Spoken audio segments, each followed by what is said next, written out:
El anarquismo pierde fuerza cuando el país comienza a industrializarse, pero sobre todo con la llegada del peronismo a partir del 45. Este tema lo vamos a desarrollar la semana que viene. Recuerden ver el documental que les dejé. Bueno, hasta la próxima.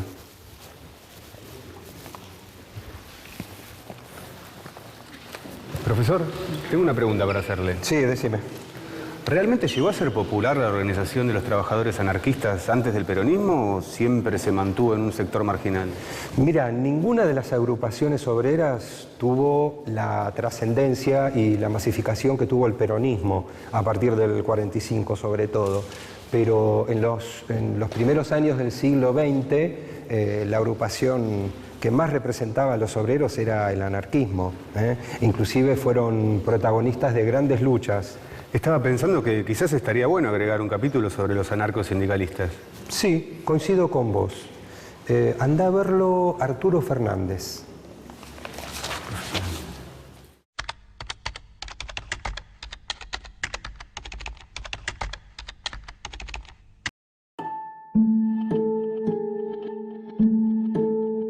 El profesor fue claro. No existió un movimiento que tuviera tanta importancia en materia sindical como el peronismo. Pero muchos de los anarquistas que estuve estudiando enarbolan siempre la bandera del sindicalismo. ¿Cuál habrá sido el rol de los anarquistas en la formación de los sindicatos? ¿Qué diferencia habrá entre los gremios de hoy y los de entonces? ¿Qué es el anarcosindicalismo? Buenas tardes. Buenas tardes, Arturo. Sí, así es. ¿Qué tal? Yo soy Ernesto. Mucho gusto. Mucho gusto. Estoy haciendo un trabajo práctico, una tesis en realidad sobre el anarquismo y quería ver si usted me podía ayudar un poco con el tema de los movimientos sindicales, los orígenes del sindicalismo y los movimientos obreros. Sí, sí, ¿querés pasar? Dale. Bueno, entonces pasa. Muy bien, gracias. Me interesa saber un poco cómo fueron los orígenes del movimiento sindical en torno a los anarquistas. Bueno, justamente los anarquistas están muy en los comienzos de la organización sindical porque hacia 1871 llegan los primeros anarquistas a la Argentina como consecuencia de la Comuna de París, un gran emprendimiento del movimiento anarquista ligado a la Primera Internacional Obrera, que es sangrientamente reprimido justamente entre 1870 y 71. Los anarquistas que no son asesinados por el ejército francés huyen, algunos van a Argelia en muy poca cantidad y algunos, pocos, vienen a Buenos Aires y ahí se van sumando otros anarquistas italianos, españoles. ¿Cuál era el contexto social en Argentina cuando empiezan a llegar estos extranjeros de la Comuna de París? Incipiente industrialización, a veces desarrollo de artesanías, a donde los inmigrantes extranjeros que habían sido llamados por un pomposo artículo de la Constitución de 1853 a poblar un país y aparentemente a desarrollarlo, se encontraron con todas las tierras ocupadas por los propietarios, los grandes propietarios de la tierra que Roca había distribuido entre familiares y amigos. En general, el inmigrante tiene que desarrollarse en ciudades como Buenos Aires, Rosario, luego con los años Mar del Plata. Se empiezan a organizar principalmente extranjeros. Principalmente extranjeros y relacionados con la Primera Internacional. Ya en 1872, en la Internacional Anarquista de La Haya, se habla de una sección argentina, lo cual no quiere decir todavía que haya sindicatos. Había una corriente que seguía más bien a Kropotkin, individualista y que desconfiaba mucho de todo tipo de organización, incluso de la organización sindical.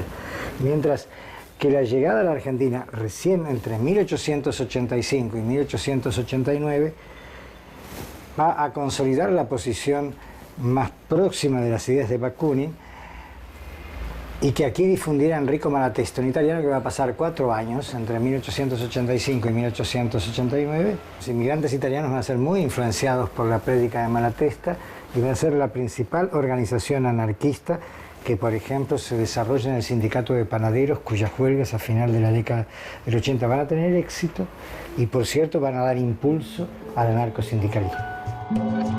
El anarcosindicalismo sostenía que el movimiento obrero debía estar representado por sindicatos autónomos del poder político. En nuestro país, la primera organización de trabajadores se regía según estos principios. Era la FORA, la Federación Obrera Regional Argentina.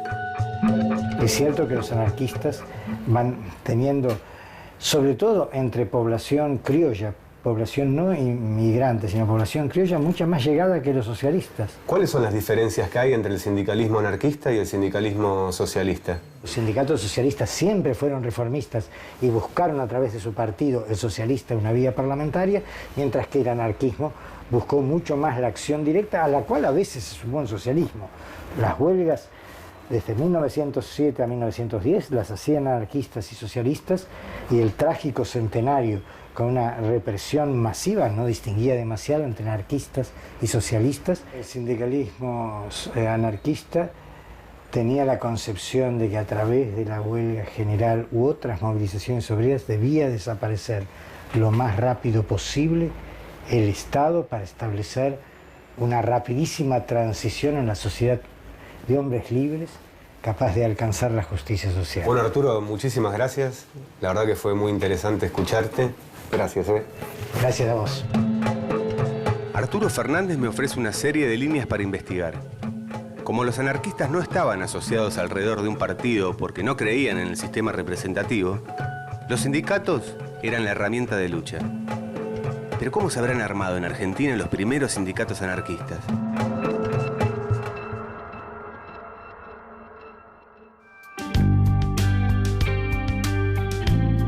Para los sectores libertarios vinculados directamente al desarrollo del movimiento obrero, aquellos que día a día militaban en las diferentes sociedades de resistencia, el centro prioritario de la táctica anarquista era fomentar la agremiación y la unidad de los trabajadores.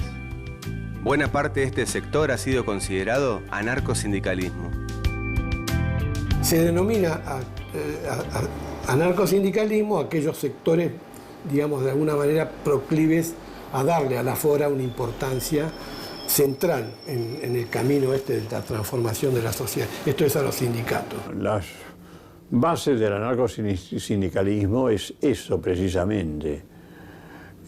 Nadie es necesario, todo tiene que resolverse en asamblea, y si se nombran delegados, porque no puede ir toda la asamblea a hacer una discusión, por ejemplo, de un plan de trabajo o la discusión de una ley, bueno, serán los representantes, pero esos representantes, después de cierto término, bastante breve, tienen que volver a trabajar y son reemplazados por trabajadores que entonces sí, cumplen esa misión de delegados. Si existe un anarquismo de anarquistas o un anarquismo obrerista, es decir, si los anarquistas priorizan el elemento obrero o el elemento doctrinario, es una discusión que pervive siempre dentro del anarquismo, digamos. Existe en la protesta a lo largo de la década del 10, cuando el anarquismo controla, digamos, la federación obrera más grande de la Argentina, pero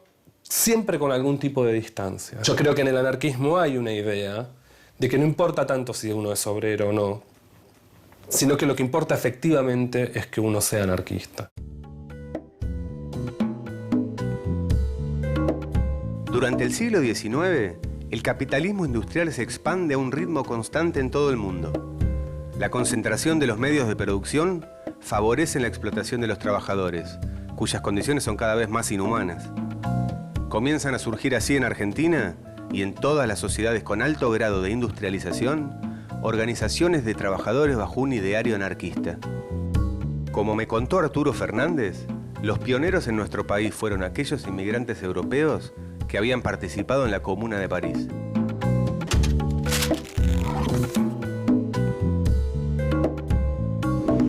La Comuna de París fue un gobierno popular anarquista y comunista que cambió el orden social de la capital francesa.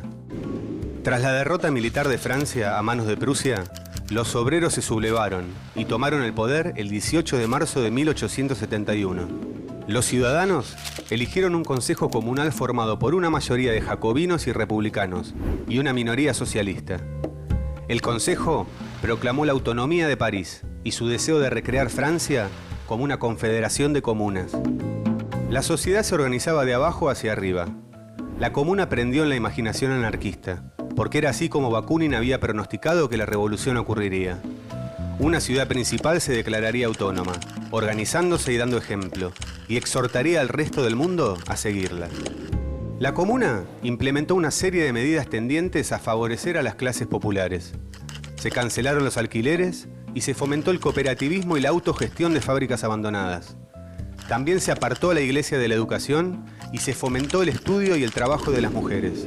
Pero el gobierno francés no aceptó este principio de revolución popular. El 1 de mayo las tropas entraron en París. Se desató una violenta represión, fusilamientos, penas de trabajo forzados, campos de concentración y deportaciones. Hubo cerca de 25.000 muertos. La Comuna de París llegó a su fin el 28 de mayo de 1871. 72 días fueron suficientes para pasar a la historia como la primera experiencia de gobierno obrero.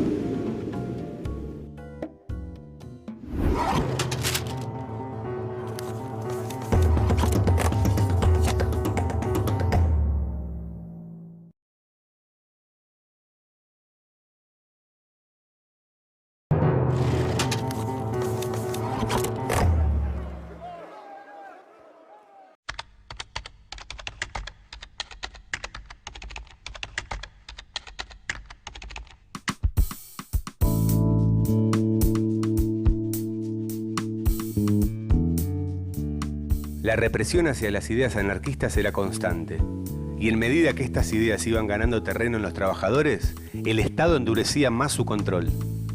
En 1910 se dicta la Ley de Defensa Social, como un complemento de la Ley de Residencia de 1902, que se mantuvo vigente hasta el año 1958, cuando fue derogada por Frondizi. La docente e investigadora Gabriela Costanzo es autora del libro Los Indeseables, en el que investiga en detalle la creación y la aplicación de estas dos leyes que buscaban frenar el crecimiento del anarquismo local. El anarquismo a principios del siglo y a fines del siglo pasado lo que hace es como poner en escena una serie de conflictos sociales, económicos, políticos que se estaban dando en la Argentina. La respuesta siempre de la dirigencia en toda esta etapa, fines de 1800, principios de 1900, fueron medidas represivas. A principios de 1902 y ya llegando a noviembre, cuando se sanciona la ley de residencia, se produce una huelga muy grande en el puerto de Buenos Aires, protagonizada por los estibadores y la Federación de Rodados, más los trabajadores del puerto. Ellos conjuntamente, llevan adelante una huelga que deja parado el puerto. Y esto genera, obviamente, una reacción en la clase dirigente, bueno, en ese momento era el gobierno de Roca, y al otro día se sanciona la ley de residencia. Disponía que podía ser expulsado del país cualquier extranjero que hubiese cometido algún delito. También podía ser expulsado un extranjero que amenazara la seguridad social o el orden social. Se le otorgaba al Poder Ejecutivo esa facultad. Cuando se aplica la ley de residencia, en la primera semana son 500 personas las deportadas. En Argentina, desde fines del siglo XIX se desarrollaba y crecía el anarquismo. Los trabajadores que se insertaban al mercado de trabajo sufrían las consecuencias de los medios de producción en poder de una sola clase.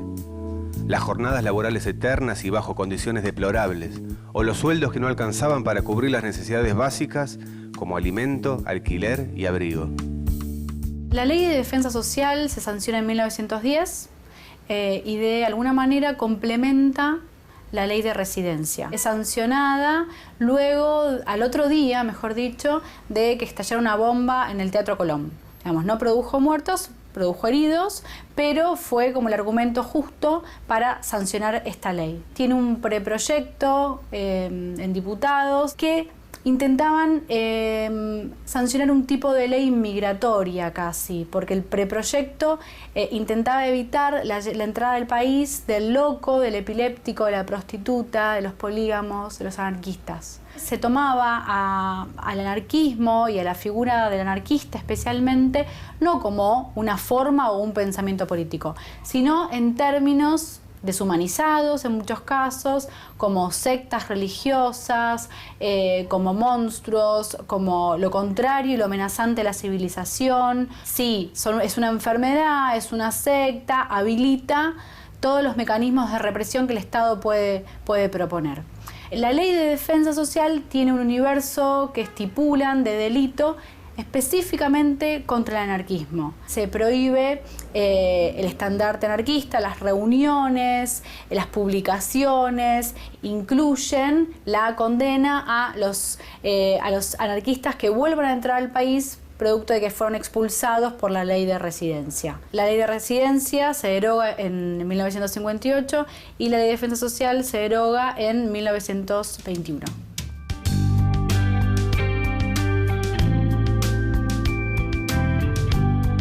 El grupo Superabundance House hace arte tipográfico. A través de su imprenta de tipos móviles, realizan instalaciones de gran magnitud. Su trabajo como grupo fue recuperar uno de los textos claves de la ideología anarquista, el discurso de la servidumbre, de Etienne de la Boétie. Hola. Buen día. ¿Qué tal? ¿Qué tal? Me llamo Ernesto.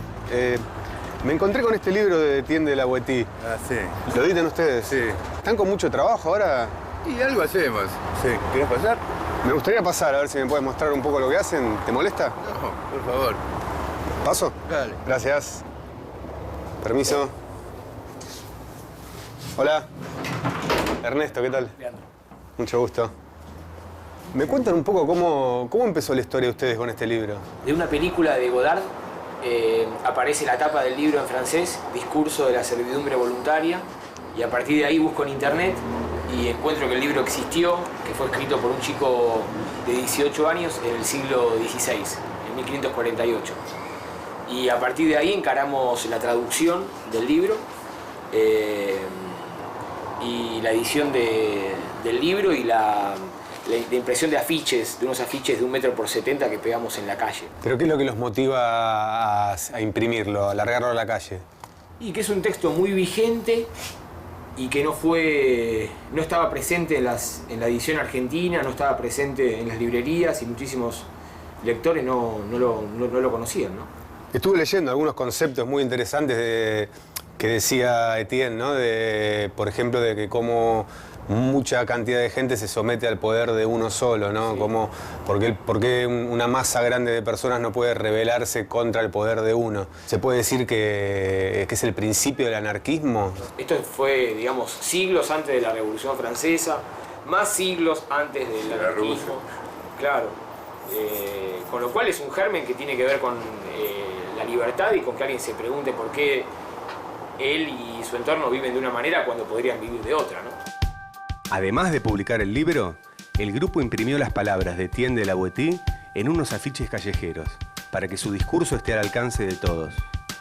Vosotros sembráis vuestros campos, para que él los devaste. Amobláis y llenáis vuestras casas para darle pasta a sus saqueos. Alimentáis a vuestras hijas para que tenga con qué saciar su lujuria y a vuestros hijos para que los convierta en soldados, los transfigure en los ministros de sus codicias y los ejecutores de sus venganzas. Os matáis trabajando para que él pueda repantigarse en sus delicias y revolcarse en los sucios y feos placeres. Os debilitáis para volverlo más fuerte y duro y poder teneros con las riendas más cortas. Y salvo, viste, el sembráis, el tiempo, digamos así, verbal, que es como un poco arcaico, después la esencia del texto es muy vigente. Absolutamente. Las imprentas eran fundamentales para la propagación del movimiento libertario argentino de principios de siglo. Aprovechando que estoy en un taller tipográfico, voy a hacer como aquellos viejos anarquistas. Voy a imprimir unos afiches de propaganda. ¿Y esto cómo funciona? Si yo quiero armar un texto, un afiche. Letra por letra. Esto es un juego tipográfico. Vas componiendo cada línea con una tipografía determinada. Una matriz. Haces una matriz, estableces una matriz, después la matriz la ajustás y te la llevas a la máquina. Y en la máquina la imprimís. ¿Y ahí qué estás escribiendo? ¿Qué dice? De cada uno según su capacidad, a cada uno según su necesidad. De Kropotkin. Kropotkin. ¿Me mostrás la máquina a ver cómo es? Sí.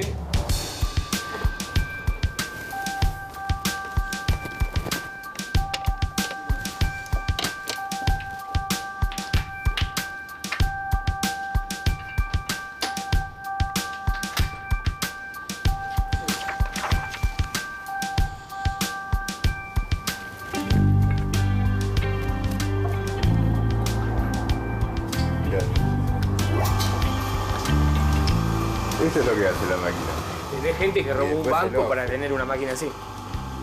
Severino Di Giovanni se compró una máquina de estas que es la Fénix Prese, en lugar de la 3, la 1.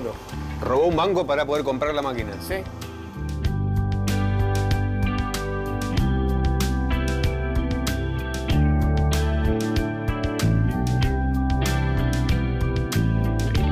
Ya tenemos los carteles. Ahora llegó el momento de salir a la calle.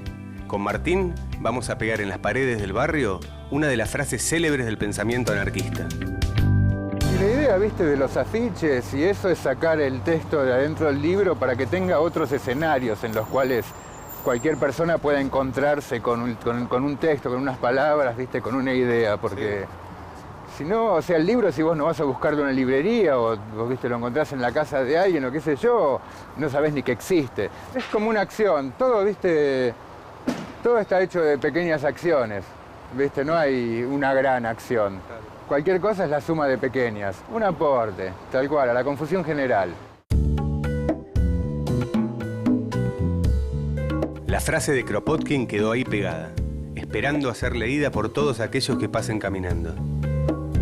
Los militantes anarquistas difundían sus ideas a través de afiches, pero también de folletos, libros y, sobre todo, publicaciones periódicas.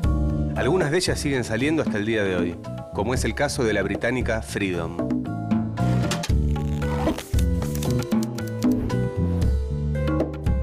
La difusión de las ideas a través de la prensa escrita ha sido una de las bases del anarquismo.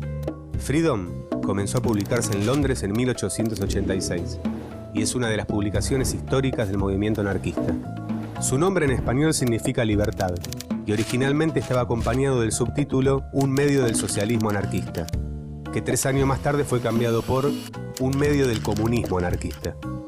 Al comienzo consistía en apenas un pliego de 4 páginas, escrito en su mayoría por Kropotkin y Charlotte Wilson. Los conflictos internacionales y las tensiones entre los miembros del periódico provocaron el cambio del nombre y la interrupción de la edición durante parte de las décadas del 20 y el 30. Tuvo coberturas especiales de la Guerra Civil Española y la Segunda Guerra Mundial, con la intención de promover y reavivar el movimiento anarquista en Gran Bretaña y el resto de Europa, pero sin dejar nunca su tradicional postura antibélica. En 1945 volvió a llamarse Freedom, nombre con el que se ha mantenido desde entonces. Actualmente se presenta simplemente como Noticias y Perspectivas Anarquistas. Según consta su declaración de principios, existe para explicar el anarquismo con mayor amplitud y mostrar que solo en una sociedad anarquista la libertad humana puede crecer.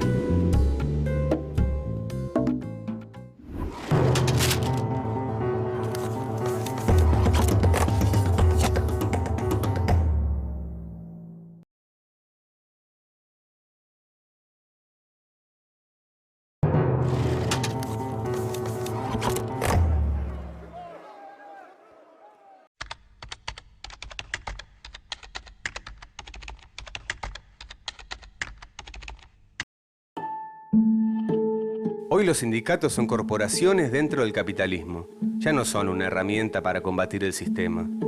Me resulta difícil encontrar cuáles son los rastros del anarcosindicalismo. ¿Quedará alguna herencia de ese pasado revolucionario? La Sociedad Cosmopolita de Resistencia y Colocación de Obreros Panaderos fue fundada en 1887. Sostenían los principios anarquistas de acción directa y huelga revolucionaria, y ya desde su estatuto fundacional proponía consolidar en un futuro a una Federación Regional Argentina de Trabajadores.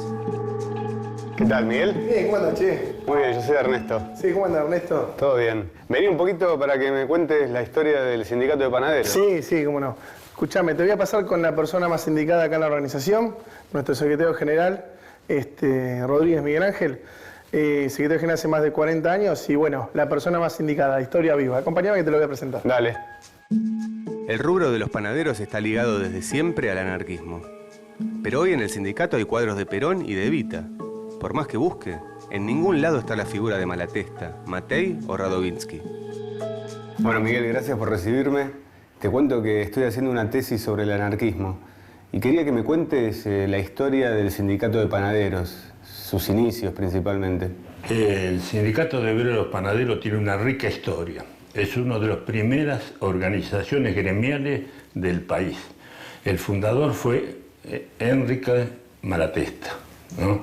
Por allá por el año 1886. Los panaderos verdaderamente no tenían, vamos a ponerle, no eran seres humanos, no existía la justicia social para el trabajador panadero y para muchos otros trabajadores. Y esa gente, en suponer, empezaba a trabajar a las 3 de la tarde, ¿no? Y trabajaba hasta el otro día, hasta las 6, las 7 de la mañana, con sueldos ínfimos, ¿no? Era una esclavitud tremenda. Rodríguez me cuenta las terribles condiciones de trabajo, pero también las estrategias solidarias de los panaderos anarquistas para poder afrontar entre todos la dura situación económica. Estos compañeros, había gente desocupada, entonces dentro de eso se crean las bolsas de trabajo solidarias. Esas bolsas de trabajo eran que, suponer, un trabajador que estaba trabajando efectivo, todos los meses ponía un jornal para el desocupado. O sea que ese día no trabajaba y esa changa solidaria, ese jornal, iba un obrero panadero a suplantarlo. Pero el sindicato llegó a ser, ¿no?, una de las primeras organizaciones. Creo que estaban los sastres, creo que estaban los ferroviarios, la fraternidad y panaderos, ¿no? Y esos eran los sindicatos que habían nacido dentro de ese sistema anarquista. Miguel me lleva a una panadería a pocos metros del sindicato. En la góndola de las facturas, aún resiste el sello de los anarquistas en el gremio de los panaderos. ¿Vos sabés que a principios del siglo pasado los panaderos, en forma de protestas hacia quienes no le hacían caso en sus reclamos, por ejemplo, la política, la iglesia y la policía, por hacer algunos referentes, decidieron en forma de protesta bautizar a las facturas con un nombre, ¿no? Estas facturas venían de Europa con otros nombres, ¿no? Pero, por ejemplo, agarramos y tomamos los sacramentos y los vigilantes, en forma de protesta hacia la policía. Le pusieron un nombre y, bueno, y una identidad de ese reclamo. Y todas las facturas que ves acá tienen un significado, digamos. ¿Las tortas negras también? Las tortas negras contra la policía, por el gorra. Ah, mirá. Por la croqueta, como decimos nosotros, ¿no? Los cañones contra los militares, los cañoncitos, ¿no? Había una tendencia ahí de reclamo hacia los 4 principales poderes del gobierno que no daban, como se dice, importancia a los reclamos de los trabajadores, ya que no existía por una organización bien fundada, y justamente a través del anarquismo se empezaba a juntar, a redactar sus primeros estatutos y sus primeras formas de reclamo, como fue, por ejemplo, en el año 1888, la primera huelga de los famosos 10 días, que quedó marcada donde los panaderos consiguieron el reclamo de las condiciones laborales, las cantidades de horas, entre un montón de otras cosas, ¿no? Y el suspiro de monja está recontra claro que es contra la iglesia, porque tenemos una iglesia distinta a la que hay hoy, ¿no? ¿Y las bolas de fraile también? Y las bolas de fraile también. Más allá de lo ingenioso de la protesta, porque creo que es muy ingenioso, ¿surgió efecto? Sí, porque en realidad lo que se buscaba era dignificar el trabajo a través de los nombres de las facturas. Y se logró, porque, bueno, después de más de 120 años la actividad del obrero panadero es de 7 horas, ¿no? Se trabaja 7 horas. Tiene sus conquistas logradas, pero a partir de todo esto que estamos hablando. Bueno, ¿nos llevamos una docena de facturas, Miguel? Sí, cómo no. Dale. Che, y muchas gracias por la información. Por favor, che. Está buenísimo saber todo esto. Por la charla que tuve con los dirigentes del Sindicato de Obreros Panaderos, me doy cuenta de que la presencia del anarquismo en este rubro forma parte de su prehistoria. El ideal libertario dio paso al peronismo de base. En lugar de una sociedad sin gobierno, se lucha por la fuerza de la corporación negociadora. Y en lugar de la A anarquista, hay un logo de la CGT. De aquellos años, solo quedan los nombres de las facturas. Cuando el anarquismo decide organizar a los trabajadores, en el momento en que se toma esa decisión, es el momento más abierto del anarquismo, donde estaba Pedro Gori, el mismo Inglán Lafarga, y se incorpora Giraldo y otra gente. Muchos de ellos provenían del socialismo, por lo tanto, ellos fueron todos artífices de la creación de la Federación Obrera Argentina en 1901, que es lo que se va a convertir después en la FORA. Pero la FUA, cuando se constituye junto con los gremios socialistas. El matrimonio duró solo un año y al año siguiente los socialistas se van de la FORA de la FOA y fundan lo que se llamó la Unión Gremial de Trabajadores, la UGT. La FOA era anarquista. En el 4 cambian el nombre, se convierten en Federación Obrera Regional Argentina y ahí viene el nombre tradicional de la FORA. Y en el 5 hay un hecho que es fundamental, porque es un hecho que en realidad va a ser la base de la propia destrucción del sindicalismo anarquista, y es que cualquier sindicato o cualquier sindicato que quiera, o cualquier gremio que quiera adherir a la FORA tiene que practicar los principios del comunismo anárquico. Esto era sectarizar de alguna manera a la FORA. El anarquismo pasa a ser un componente central de la organización de los trabajadores.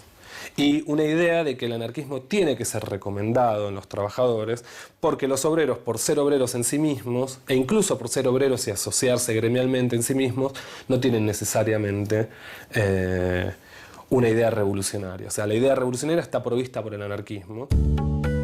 Las organizaciones de obreros anarquistas fueron perdiendo representatividad con el correr de los años. En la década del 30, la FORA era una sombra de lo que había llegado a ser. Al mismo tiempo, en España, ocurría todo lo contrario. Nucleados en la CNT, los anarcosindicalistas ibéricos llegaron a tener 1 millón de afiliados. Uno de sus principales líderes fue Joan García Olivier.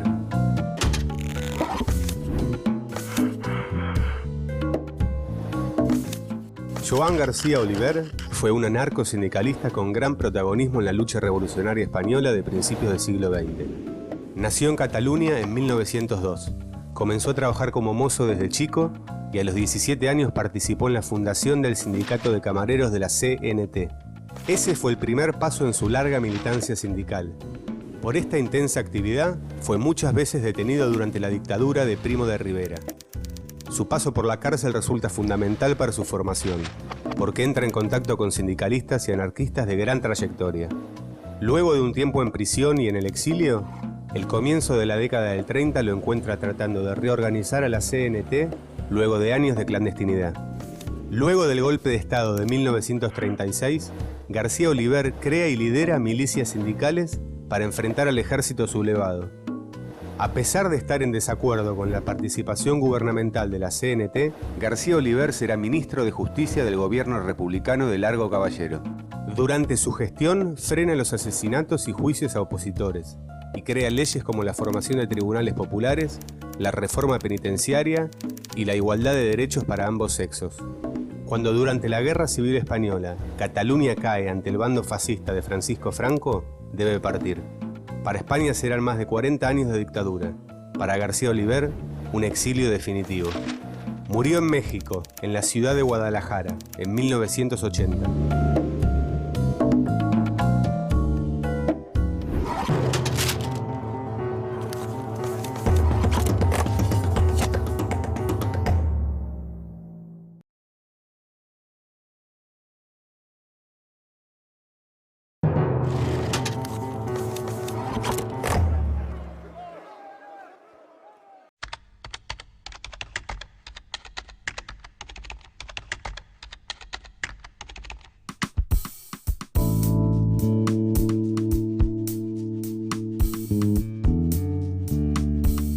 Estoy yendo a ver qué queda de la FORA. Tengo la sensación que me espera en un pasado tan duro como esperanzador. Un tiempo donde un grupo de hombres creía que la unión los haría libres. Pasaron 110 años y mucha historia, pero la FORA sigue existiendo en una casita, en el barrio de La Boca. Buenas. ¿Jacinto? ¿Qué tal? Sí. ¿Qué haces, Ernesto? ¿Todo bien? ¿Cómo andás? Bien, bien, todo tranquilo. Permiso, ¿eh? Sí, pasa. ¿Conocías acá? No, venía a conocer el local de la FORA. Sí, bueno, este es nuestro local, pequeño local que nos quedó acá en Capital. Tenemos biblioteca de interés popular, tenemos folletos, remeras que también hacemos nosotros.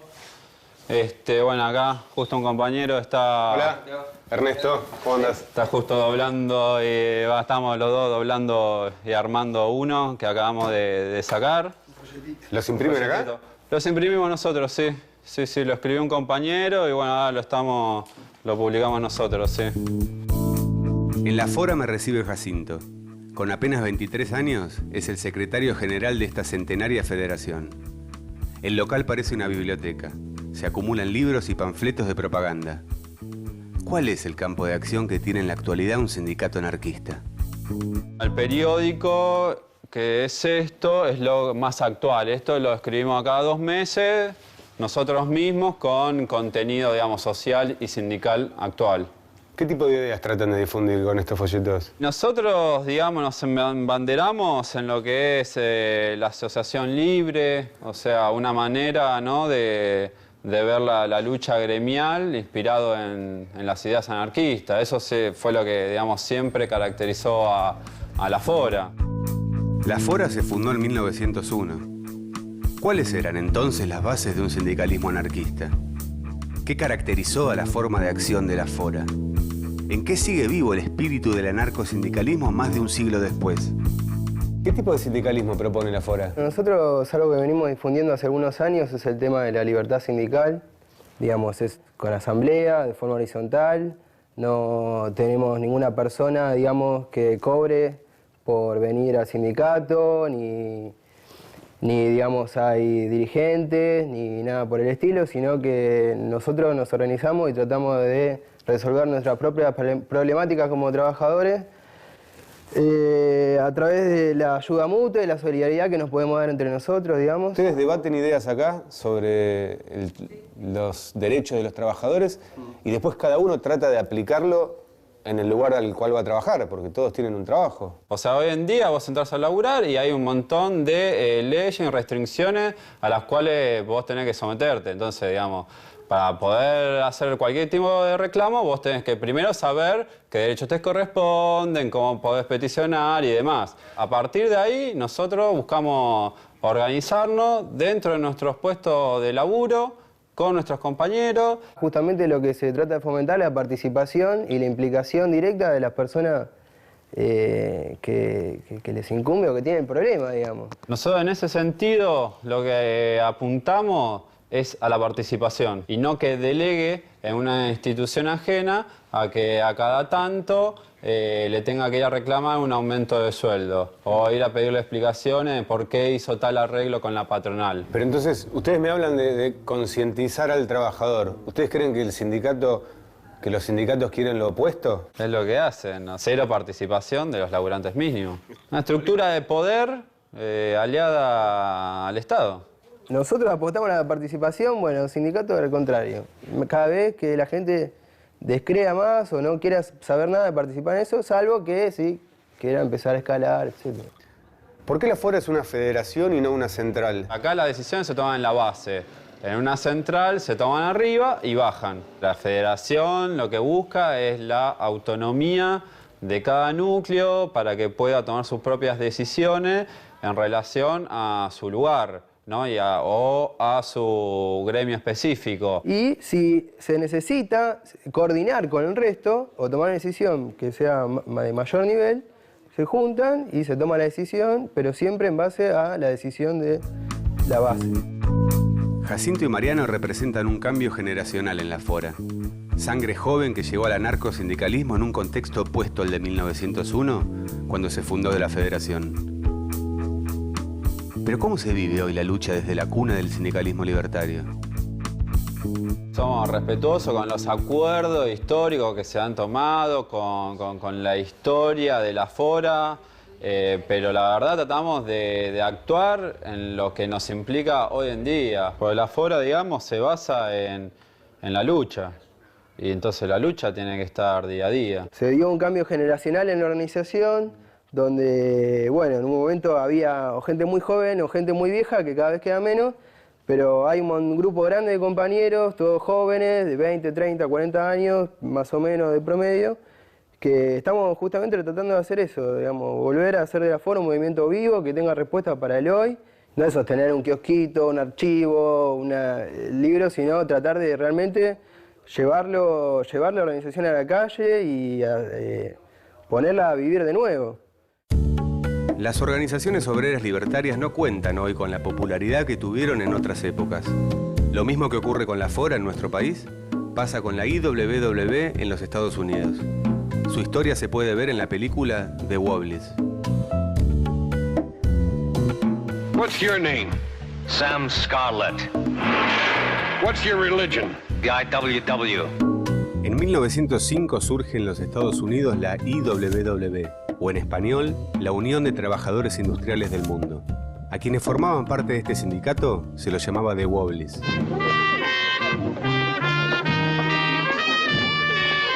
The Wobblies es también el nombre de un documental, realizado en 1979 por los directores estadounidenses Stuart Bird y Deborah Schaffer. Mediante entrevistas, animaciones y material de archivo, reconstruye la historia de la IWW, la organización libertaria más importante de los Estados Unidos.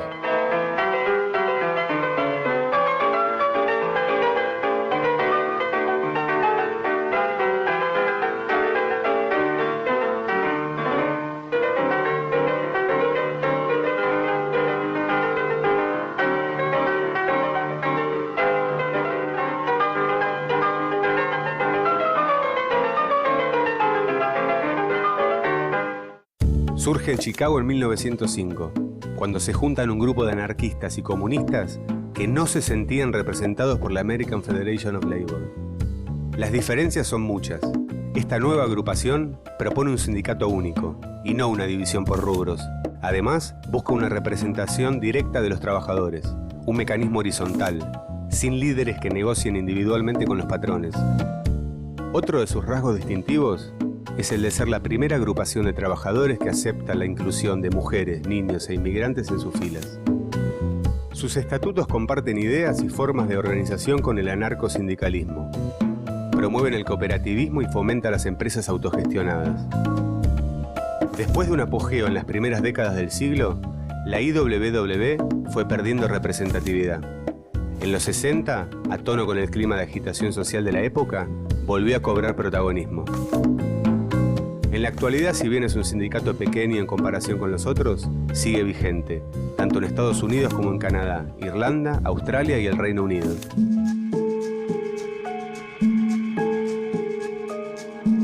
El 1 de mayo es una fecha clave para el conjunto de los trabajadores. En Buenos Aires, las distintas organizaciones obreras y de izquierda organizan marchas reivindicatorias. Salgo a caminar por el centro a buscar las columnas de los trabajadores anarquistas. Hoy ponemos en pie este acto unitario en el Día Internacional de los Trabajadores. Todos unidos en el Día Internacional de los Trabajadores, por el apoyo a todas las luchas por salario y trabajo. En el obelisco no encuentro anarquistas. En la Plaza de Mayo tampoco. Los movimientos de izquierda levantan sus consignas, pero ninguna es libertaria. Hasta el 15-20 el sindicalismo es más o menos el mismo en todos lados. Hay algunos que plantean que los sindicatos anarquistas eran más basistas. Esto es totalmente relativo. Esto depende de cada gremio. La FORA tuvo una gran importancia porque interpretaba el deseo de las masas. Sus asambleas duraban días enteros porque todos tenían derecho a hablar. No se venía desde arriba a decir la resolución es tal, como se hacía en las asambleas del Partido Comunista. El comité lo ha resuelto y ya está, hay que aceptarlo. Sino que todo se discutía en asamblea. Cada obrero se sentía importante, se sentía protagonista, se sentía obligado a seguir esa línea, porque le daban derecho a hablar, porque su voto ayudaba a la resolución. El anarquismo pierde la FORA en 1915, a manos del sindicalismo, con el cual sindicalismo que muchas veces había propuesto una unificación de una federación, los anarquistas siempre se negaron. Aceptaron la reunión con los sindicalistas y perdieron. ¿Por qué perdieron? Porque muchos gremios foristas en realidad aceptaron la propuesta del sindicalismo revolucionario, porque la FORA del 15, del noveno Congreso de 1915, lo que hacía era eliminar esta cláusula de la adscripción al comunismo anárquico, pero además la FORA del quinto, que se queda como FORA del quinto, que va a ser muy débil, de aquí en adelante, sigue adquiriendo a esa cláusula del quinto Congreso. Esto es todo un tema, ¿no? En la plaza de los dos congresos hay otro acto. Me encuentro con los militantes del Frente de Estudiantes Libertarios, una corriente crítica dentro del movimiento anarquista. Yo milito en el Frente de Estudiantes Libertarios, que es una organización libertaria, como su nombre dice. que surge el año pasado como organización de distintos colectivos que trabajamos en secundarios, terciarios y universidad. Nosotros reivindicamos a los anarquistas que realmente militaron, que tuvieron protagonismo en la historia, que fueron militantes obreros, compañeros trabajadores, y no justamente a los anarquistas que se han dedicado más bien a la producción cultural o teórica sin incidencia en la lucha de clases. ¿Por qué hay tanta separación entre grupos obreros y la misma izquierda?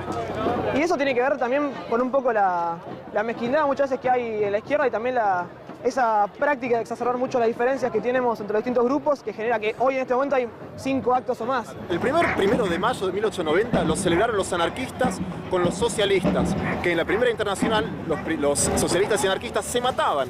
Pero acá, para dar una lucha de conjunto contra el capitalismo y los patrones, los anarcos y los socialistas se unieron. En lugar de estar impulsados por un espíritu sectario que hoy caracteriza a la izquierda en general. Nosotros, como libertarios y entendiéndonos como izquierda libertaria, no fuera de esa izquierda, buscamos volver a insertar nuestras ideas en la lucha de los trabajadores, en las luchas sociales. Nuestro planteo de nuestras ideas centrales, más que nada, tienen que ver con el clasismo, que es entender que el sujeto trabajador o los trabajadores, tanto ocupados como desocupados, son los que pueden transformar la sociedad.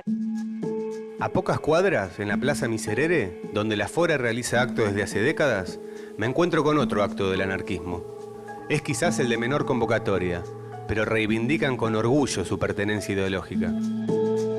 Estamos haciendo un acto de la Fora y eso me pone contento, compañero. Hacia que esa secretaria caliente que uno tiene y eso me gusta, compañero. Entonces ya todos trabajadores y estén de acuerdo con la Fora nunca va a dejar de existir. No somos cada vez más, compañero. Con total corazón que le digo a los compañeros que nos dicen que la Fora ya fue. La Fora ya fue un carajo. La Fora siempre presente, compañero. En la bandera del anarcosindicalismo está reflejado el espíritu de la organización. El rojo del movimiento obrero y el negro de la anarquía expresan la síntesis y la confluencia de sus intereses. A primera vista, podría decirse que la presencia del anarquismo en el escenario de las luchas gremiales actuales es marginal. Pero el resultado del análisis es muy distinto, si se tienen en cuenta que las principales conquistas laborales, como el salario mínimo, la jornada de 8 horas, la prohibición del trabajo infantil y la igualdad de género, fueron los motivos por los cuales los anarquistas dieron su vida un siglo atrás.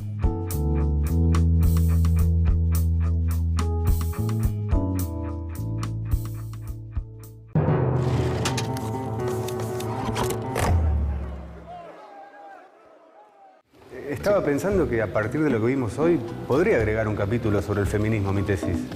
¿Existen antecedentes de lucha feminista dentro del anarquismo? Sí, muchísimos. Hoy sería imposible pensar en las luchas feministas sin el antecedente de las mujeres anarquistas. Venimos de 5.000 años de patriarcado. Por lo menos 5.000 años de patriarcado que se conocen. Las mujeres anarquistas son profundamente feministas en sus reivindicaciones tempranas, ¿no? La opresión en el hogar, la posibilidad de utilizar su propio cuerpo, de poder dirigir sus propias vidas.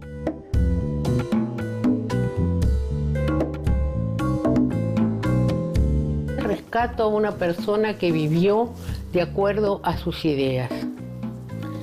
Rescato a una figura pura.